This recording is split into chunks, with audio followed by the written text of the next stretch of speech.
नमस्कार साथियों। 17 अगस्त 2026 को सूर्य देव एक बहुत ही महत्वपूर्ण राशि का परिवर्तन करने जा रहे हैं।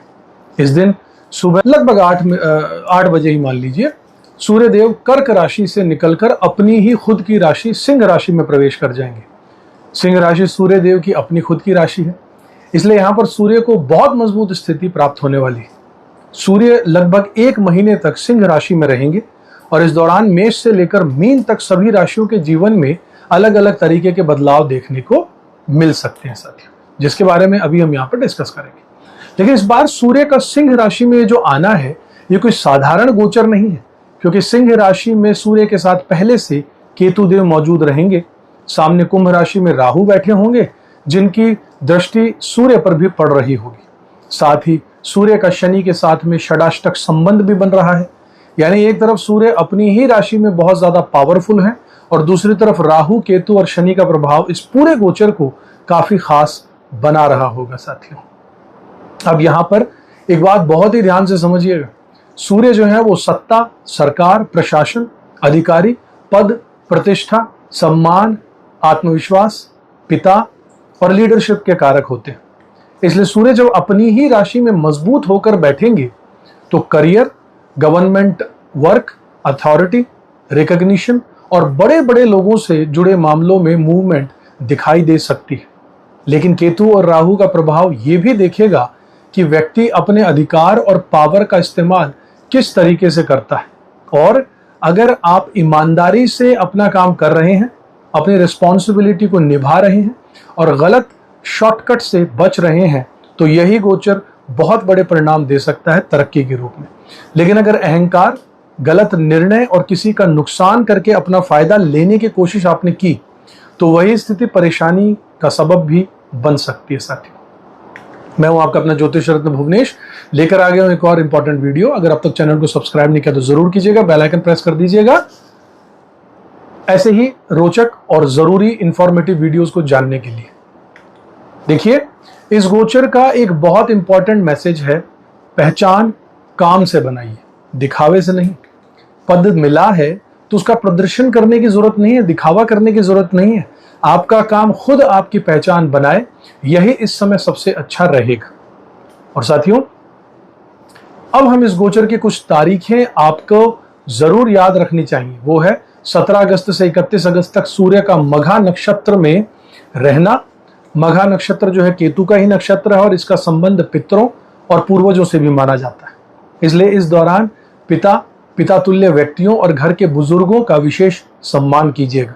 अगर पिता या घर के किसी बुजुर्ग की कोई हेल्थ चेकअप या जरूरी जांच पेंडिंग है तो उसे टालना ठीक नहीं रहेगा, इस वक्त जरूर ध्यान दीजिएगा। इसके बाद 22 अगस्त की शाम बुध भी सिंह राशि में चले आएंगे, यानी कुछ समय के लिए सूर्य, बुध और केतु का प्रभाव एक साथ बनने वाला है। खासकर 22 तारीख और 23 अगस्त के आसपास सूर्य और केतु की युति काफी क्लोज रहेगी, नजदीक रहेगी। इसलिए इन 2-3 दिनों में कोई बहुत बड़ा डिसीजन, कोई बड़ा अनाउंसमेंट या फिर ऐसा फैसला जिसमें बहुत कुछ दांव पर लगा हो, उसे थोड़ा सोच समझ कर करना बेहतर रहेगा साथियों। इस बात का ध्यान रखिएगा। फिर 27 अगस्त की रात सूर्य और बुध की बहुत क्लोज युति बनेगी और बुध आदित्य योग का प्रभाव भी यहां पर मजबूत होगा। और इस समय आपकी इंटेलिजेंस, आपकी कम्युनिकेशन, बातचीत करने का तरीका, आपकी प्लानिंग और डिसीजन मेकिंग से जुड़े कामों में फायदा मिल सकता है। 31 अगस्त को सूर्य पूर्व फाल्गुनी नक्षत्र में प्रवेश कर जाएंगे। 7 सितंबर को बुध कन्या राशि में चले जाएंगे, अपनी राशि में। और 13 सितंबर की रात सूर्य अपने ही नक्षत्र उत्तर फाल्गुनी में प्रवेश कर जाएंगे। 13 सितंबर के बाद का समय सूर्य के प्रभाव की दृष्टि से काफी मजबूत रहने वाला है। इसलिए जिन लोगों के शुभ और जरूरी काम लंबे समय से अटके हुए हैं, वो इस समय का अच्छी तरीके से इस्तेमाल भी जरूर कर सकते हैं और जरूर कीजिएगा। यही हमारे वीडियोस का मंशा रहता है, आपको बताना। अब भैया जानते हैं मेष राशि से लेकर मीन राशि तक सूर्य का ये जो गोचर है, ये आपके लिए क्या खास लेकर आने वाला है। और ये राशिफल चंद्र राशि और लग्न दोनों पर के साथ ही आप देख सकते हैं। अगर आपको अपनी चंद्र राशि पता है तो उसी के अनुसार इस प्रेडिक्शन को देखिएगा, और अगर लग्न भी पता है तो उसके हिसाब से भी इस वीडियो को आप देख सकते हैं साथियों, दोनों पर यह लागू होगा। अब यहां से मैं बात करता हूं साथियों वृषभ राशि वाले मेरे साथियों की, यानी कि टॉरस साइन वाले साथियों की। देखिए वृषभ राशि वाले मेरे साथियों, आपके लिए सूर्य जो है वो आपके चौथे घर में गोचर कर रहे हैं। चौथा घर माता का है, प्रॉपर्टी का है, डोमेस्टिक शांति का है। इसलिए इस गोचर में सबसे ज्यादा ध्यान घर के वातावरण पर आपको देना होगा साथियों, ये बहुत जरूरी है। अगर आप बाहर चाहे किसी भी पोजीशन पर क्यों ना हो, घर में आते ही अपना ऑफिशियल अथॉरिटी वाला एटीट्यूड आपको बाहर छोड़कर आना होगा। घर में प्रेम और अपनापन ज्यादा जरूरी है। सूर्य का प्रभाव घर में ईगो की क्लैश को बढ़ा सकता है और छोटी बात को बड़ा बना सकता है। इसलिए अपनी माता, परिवार के साथ बहस से जरूर बचना होगा, यही आपके लिए अच्छा रहेगा। आपकी माता की हेल्थ पर भी विशेष आपको ध्यान देना होगा। अगर माता या पिता को पहले से हार्ट या फिर ब्लड प्रेशर जैसी कोई समस्या है, हृदय की समस्या है, तो रेगुलर चेकअप को इग्नोर आप नहीं कर सकते, डॉक्टर के पास उनको लेकर जाइएगा, खुद को भी ध्यान रखिएगा। प्रॉपर्टी से जुड़े हुए जितने भी काम हैं उन सभी कामों के लिए समय अच्छा रहेगा। रजिस्ट्री करवानी हो जमीन की, म्यूटेशन करवाना हो, मैप नक्शे का अप्रूवल करवाना हो, बिजली पानी या किसी सरकारी डिपार्टमेंट से जुड़ा कोई भी प्रॉपर्टी का काम अगर अटका हुआ है तो इस समय उसमें प्रगति और तरक्की और प्रोग्रेस देखने को जरूर मिल सकती है। इसलिए अगर कर्म कर रहे हैं तो करते रहिए। नौकरी में मन थोड़ा सा आपका रेस्टलेस रह सकता है। अगर आप जॉब चेंज करने का विचार कर रहे हैं तो इस महीने जल्दबाजी में फाइनल डिसीजन लेना ठीक बिल्कुल भी नहीं रहेगा। अपने स्टूडेंट्स के लिए लाइब्रेरी, कोचिंग और फोकस्ड स्टडी का समय ये अच्छा रहेगा। बिजनेस भी ओवरऑल ठीक ठाक ही यहां पर मुझे होता दिख रहा है साथियों। उपाय के तौर पर आप चाहें तो रविवार को अपनी क्षमता के अनुसार गुड़ का दान कर सकते हैं साथियों, ये अच्छा दान रहेगा आपके। तो अब दोस्तों पूरे सूर्य के गोचर का सबसे इंपॉर्टेंट मैसेज एक बार समझ लीजिए, पूरे गहराई से सुनिएगा। देखिए 17 अगस्त को सूर्य अपनी खुद की राशि सिंह में प्रवेश कर रहा है।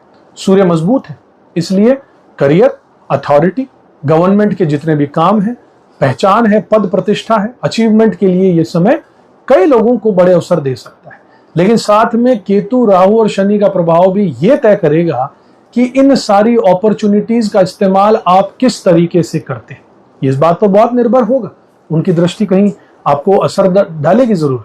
इसलिए इस पूरे गोचर में अपने ईगो को कंट्रोल करना बहुत जरूरी है। सूर्य आत्मसम्मान है, अपनी पोजीशन का गलत इस्तेमाल मत कीजिएगा, किसी का नुकसान करके अपना फायदा लेने की कोशिश मत कीजिएगा। पिता और बुजुर्गों का सम्मान करना मैं बार बार आपसे कह रहा हूं बहुत जरूरी होगा। गवर्नमेंट और ऑफिशियल कामों में डॉक्यूमेंट्स को सही तरीके से रखना बहुत जरूरी होगा। हेल्थ को इग्नोर बिल्कुल मत कीजिएगा, खासकर जिन तारीखों की मैंने बात की है उसमें। उनके आसपास तो बड़े डिसीजन सोच समझकर लीजिएगा, हो सके तो टाल दीजिएगा, उन तारीखों का विशेष ध्यान रखिएगा।